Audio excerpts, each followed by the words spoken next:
বন্ধুরা, আশা করি আপনারা সবাই সুস্থ আছেন, ভালো আছেন। আমিও ভালো আছি। এখন বেসনের চিলা বানাবো।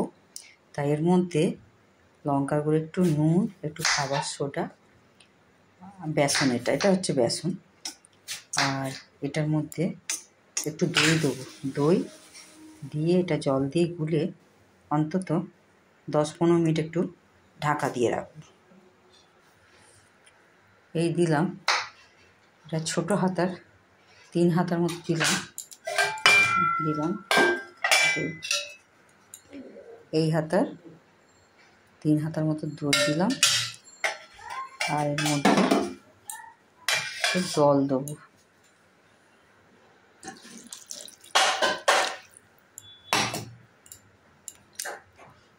ভালো করে গুলে নেব।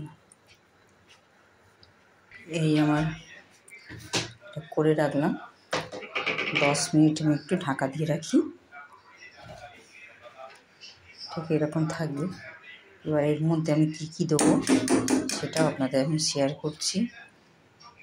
এটা একটু ঢাকা দিয়ে একটু পেস্ট করে নিয়েছি। এটা হচ্ছে তোমার কাঁচা লঙ্কা, ধনেপাতা, টমেটো, পেঁয়াজ, এরকম পেস্ট করে নিয়েছি। এর সঙ্গে মেশাবো। অনেকে যদি ছোটো ছোটো করে কুচিও দিতে পারেন, সেটাও ভালো লাগবে। এটা একসঙ্গে মিশে যাবে এর মধ্যে, তাই একটুখানি পেস্ট করে দিলাম। এর মধ্যে দেবো ধনে জিরে একটু গুঁড়ো, হলুদ, আর লঙ্কার গুঁড়ো তো আগেই দিয়ে মিশিয়ে রেখেছিলাম। নুন দেওয়া ছিল, নুনটা নিজেদের স্বাদ অনুযায়ী নুনটা দিতে হবে। আর একটু গোটা জিরে দিতে হবে। এবার এটাকে ভালো করে মিক্সড করে নিতে হবে।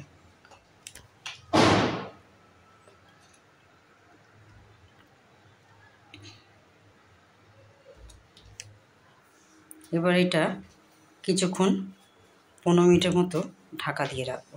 1 ঘন্টার মতো ঢাকা দিয়ে রেখেছিলাম। এবার এই যে আমি চাটু গরম হতে একটু রিফাইন তেল আর অল্প একটু জলের ছিটেও দিয়েছি। দিয়ে এবার হাতা দিয়ে ঘুরিয়ে, আর এটা তোমার একটু মিডিয়াম রাখতে হবে গ্যাস, বেশি জোরে রাখা যাবে না, তাহলে কাঁচা থেকে যাবে, নিচটা পুড়ে যাবে। এইভাবে এটা একটু ভাজবো, খুব সাবধানে আস্তে আস্তে নিচটা। তাও দেখুন আমার ভেঙে গেল আর কি।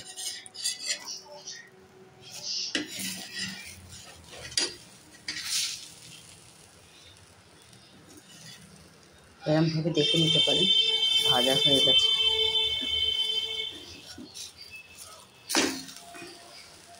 এই দেখুন। এবার এটা দিয়ে আপনারা টমেটো সস দিয়ে কিংবা তোমার কোনো চাটনি থাকলে খেতে ভালো লাগে। এইভাবে বানাবো।